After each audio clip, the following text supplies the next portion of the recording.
Hello and welcome to Dabbling in Journals, and today I want to do a spread in my memory keeping journal marking the arrival of this beautiful little olive passport traveller's notebook that I'm obsessed with. I'm just going to take out the writing board because I'm going to use that to draw around in a moment and I'm going to put that on the desk in front of me. And what I've decided to do is a mixed media type spread, which is why I have my glass mat out so that I can try and keep my desk clean. I don't suppose I'll succeed.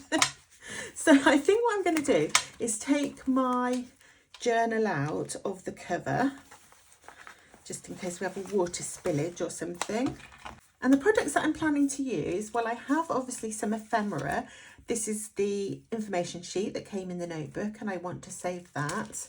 I also have the sticker from Miso Paper, which is the shop I bought my Traveller's Notebook from, and they kindly included some Traveller's Factory washi tape, and I thought that one there would look really nice on this page. In addition, in order to make this mixed media, I am going to use some Distress ink in Vintage Photo, and then I've got some Distress Oxide in peeled paint, and then I've also got one in brushed corduroy that I might use. Furthermore, I'm going to have a go at doing a doodle of my notebook, and I'm going to use gouache paint as I have this out at the moment because I was playing with it yesterday. And at the end of the video, by the way, there is a Happy Mail unboxing from Emily and it's amazing. And I wanted to put this video up before I finish my setup of my little brown passport because I might want to use some of the items she sent to me.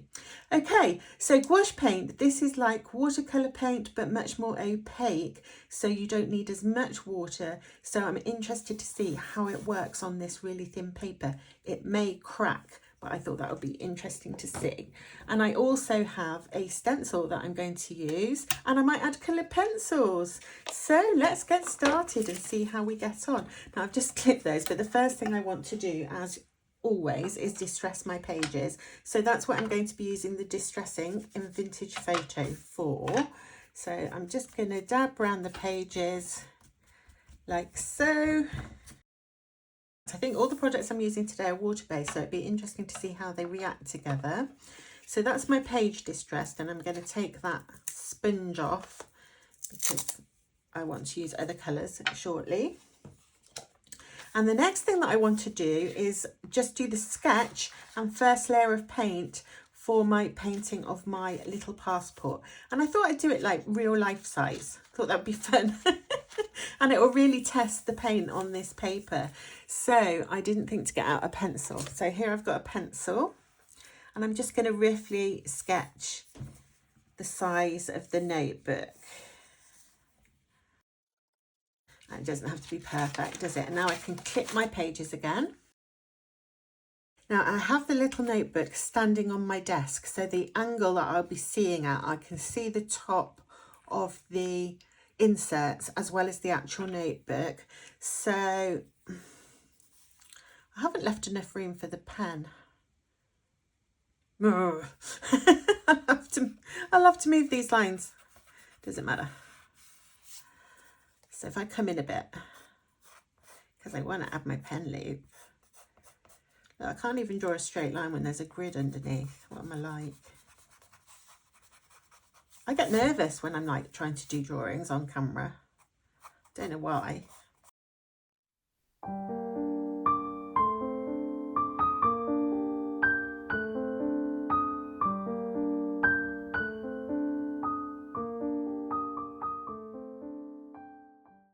Okay, so I've done a rough sketch of my little olive traveller's notebook, and what I'm going to do now is put a layer of the gouache paint on here, and then while that dries I'll do all my other bits, and then I can do a second layer of the gouache paint. So I had to play with the paint yesterday, and the colours that I have are this lemon yellow, a magenta, helio turquoise, and with those three colours I managed to get the whole colour wheel. So I got red and orange and different greens and blues, purples, etc. So they worked really well. And then I added these two to my palette just to see if I could get more muted colours. I could actually get some muted colours. These ones I've just mixed with these three colours. And then these ones I've added in these two. But as you can see, what I couldn't get is a brown. So I've added a sort of burnt umber colour to my palette as well, just because I find it really hard to mix browns. So that's more convenient for me. And that's more than enough colours for me. I don't even know if I need this one. We'll see if I'll take that one off. But those are the colours that I am using. And as you can see, I was having a play with these paints yesterday and I was going to have a go at a painting. Then my happy mail came from Emily and I thought, oh, well, I want to put that up on my channel. And then I thought, oh, I'll have a go at these paints in my actual notebook. I don't have a clue how it's going to work. So I've got this little paint palette, which is a Stay Wet palette for gouache because it dries really, really quickly. And I've got some paint already squeezed out on here. And as you can probably see, I don't know if it's in view, I've got a little bit of like olivey green pre-mixed here, but that's dried on my glass palette. And I want to experiment to see if I can re-wet that. These paints are still wet because they're in my Stay Wet palette, which has a little wet sponge under there. It's not wet, it's damp, and it's got an airtight lid, so it just keeps the paint liquid so that you don't have to waste it when you've finished a session. So let's get started, and I'm thinking I need a biggish brush, so I'm going to use this brush, which is a 1/2 inch square brush, and I'm going to give it a go and see how we get on. So I've got a cloth for drying my brush because you don't want too much water with gouache, but I'm just going to try and reactivate this, and as you can see, it reactivates perfectly. Not sure if it's quite the right colour green, but it doesn't matter because I'm just doing this as like an underpainting. So I'm going to go, oh, it's not a bad colour actually. Looking at my notebook, but we'll see what colour it is when it's dried. Now at the moment I'm using this with quite a lot of water, which is probably a mistake because the whole point of trying gouache was to not have so much water on this really thin paper, which will now buckle. But never mind, I've done it now.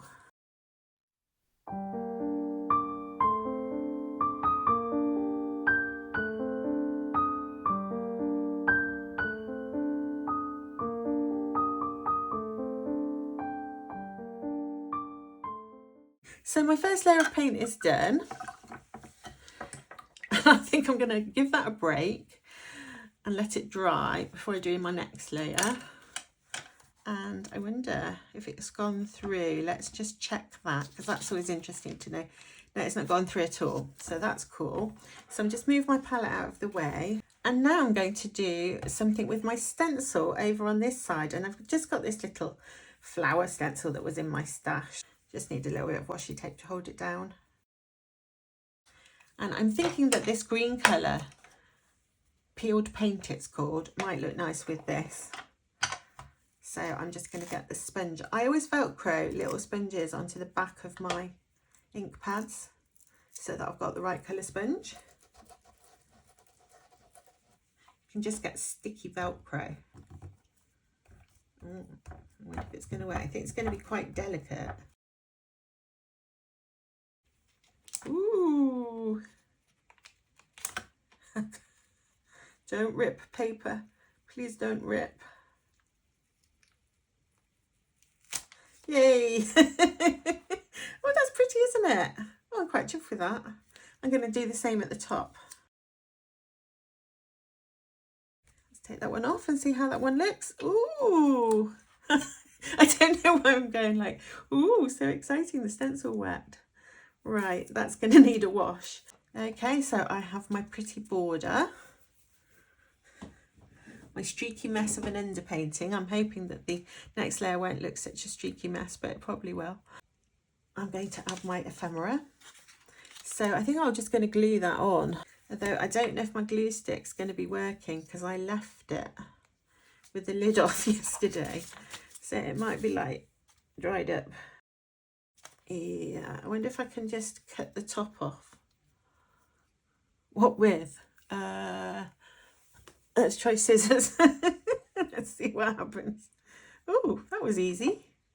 So just cut the top off that glue and see if it works now. Yeah. So there you go. If you leave the top off your glue stick and it dries up, and just cut the top off with scissors. And there's my lovely information sheet. Now I want to put this on. This is the sticker from the shop where I purchased my traveller's notebook, misopaper.co.uk. One of my favourite shops, but I have a new favourite, which is London Gifties. Or it's an old favourite that I've just recently remembered or been reminded about. I don't know where to put this. Where do I want it? Oh, maybe down here, just to pull the blue over. And then I'm going to take this washi here off the envelope, and it peels off very easily. And I want to put that here.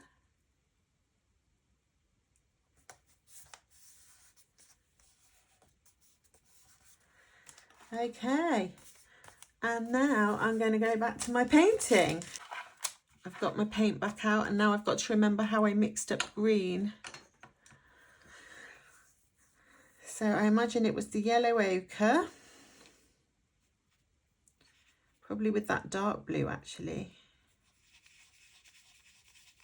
And I've got a nice green, olivey green colour there, and I just want to mute it a bit because the Traveller's Notebook isn't quite that green. So I'm going to put in a bit of pink. You can get hold of it. I think that's about the right colour. We'll see.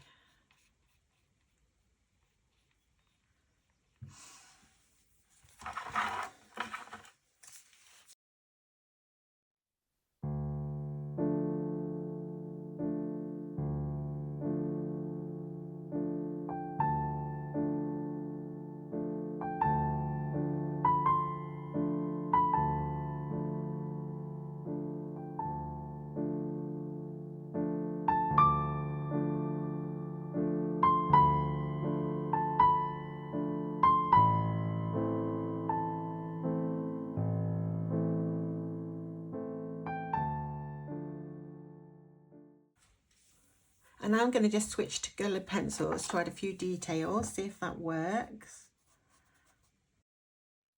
I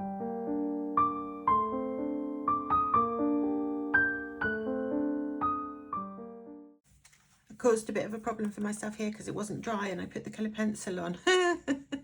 Like, I'm just going to finish off by adding a little bit of highlights. So just with some white.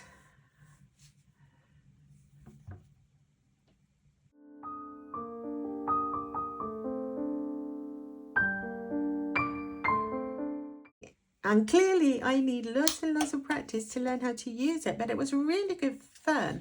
Just want to see, and the back of the paper is crinkled just like it is with watercolour, but I think that's because I put so much water in and I possibly damaged the paper here. But given I put like 3 or 4 layers of gouache on some of those bits, I think that worked really well. Now we just need to wait and see if it cracks when I'm turning the page. So there we go. I had lots of fun, and I hope that some of you at least enjoyed sharing that experience with me.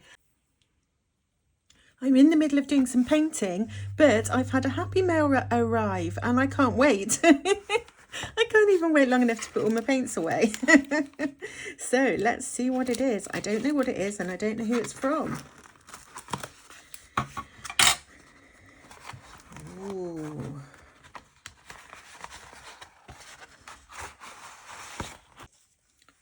Oh my goodness. Oh my goodness. Look at this beautiful artwork. Oh, wow. Look at that fairy. Oh my goodness. Hang on, I've got to find out who this is from. Oh, it's from Emily. It's from Emily. Oh, wow, Emily. Oh, and she sent me this card. Oh, look at that fox. Oh my goodness, it's so beautiful. I find other people's artwork so inspiring. And look, I've got my paints out. It's just, and I've got paints all over my hands. Oh, it's dry. And, oh, there's a letter that I shall read off camera, but there's also some more goodies in there. Oh, Emily, thank you so much. Oh my goodness, what do we think of that, guys? Oh, it's not even on camera. Look, I'm so excited. Oh yeah, I think you can see most of it there. Absolutely beautiful. And I wonder whose artwork this is. Oh, look at this one. I'm hoping that in the letter she'll tell me whose artwork this is. That is just absolutely gorgeous. I so wish I could create something like that. It's imagination, that's what you need as much as skill, isn't it? To think of something to do. It says it's a good example of textured backgrounds I like to do. They're relatively easy, but give the illusion of being much more difficult. The hardest part is waiting for the paint to dry completely before adding the next layer of colour. Oh yeah, I agree. With watercolour, waiting for the paint to dry. Oh, but still, she's playing herself down. Or he, I don't know why I'm assuming this is a female artist. Oh, look at her. Absolutely gorgeous. Fire element is the first painting in my 4 elements series, followed by water, wind and earth. And we've got fire dance, so look at her. These are the most gorgeous fairies. Really, really gorgeous. I'm so busy looking that I'm not checking that you can see too. And we have another one. Autumn Daydream. Oh look, with all the little mushrooms.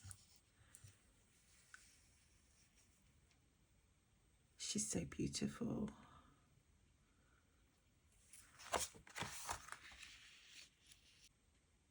The Autumn Court is a piece commissioned for, I don't know how to pronounce this, Durway Galleries tribute to Arthur Rackham.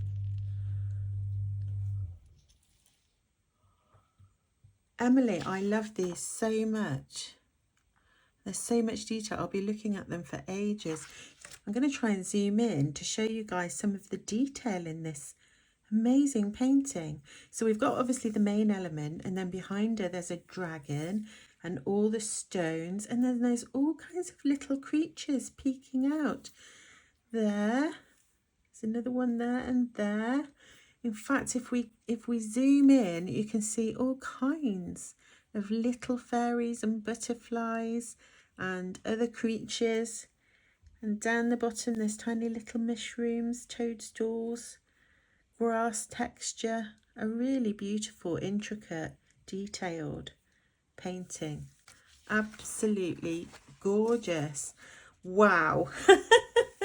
Oh, and look, she sent me some samples of pet tape, and I'm still in the middle of a setup of my sticker book.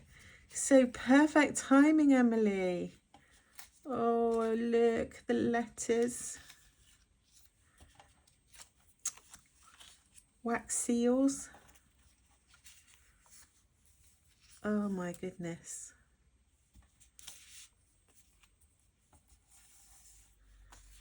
So beautiful. So totally my taste. Me and Emily have the same taste, that is for sure. But I never find these wonderful things. I guess that's the post box. Goes that way. Look at this. With the ink bottle. Oh, I love these so much. Wow. I need to stop buying girl pet tape and get some other things, don't I? Because this is absolutely gorgeous. Oh, and the coffee. Oh my goodness. Coffee. Oh, wow. Love it. And then some beautiful little floral bits. Wow.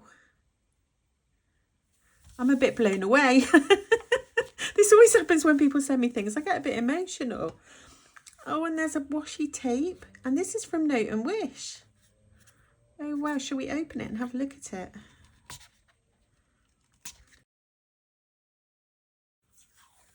Oh, look at that, guys. Look at the gold foiling on the coffee cups. I hope it shows. If I pull it up to the camera, if that'll show better than zooming, I have no idea. Oh, I think you can see the gold there, look. Wow. If I move it about, that is absolutely beautiful. Beautiful. Oh my goodness. And another one. What's this? Oh, another coffee one. Oh, my grandson does that. When he gets really excited, he goes, ooh. And I've just realised I do it. Maybe I learnt from him. What do you think he learnt from me? Oh, look at this. Oh my gosh, this is the nicest coffee washing tape I have ever seen in my life. It's beautiful olive colours. It's just going to look perfect with the olive notebook. I hope you got yourself one of these, Emily.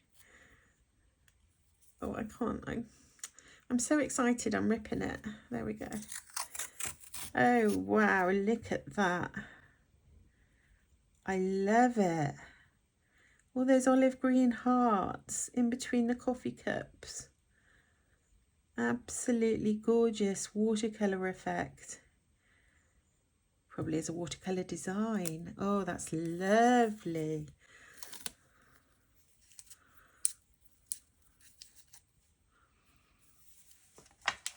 And last but not least, oh, it looks like a teeny tiny piano. Because Emily knows that we have a piano and my son is learning the piano and it's doing really, really well. Oh my goodness, this is tiny. And it looks like it's got gold on as well. I can't find the end.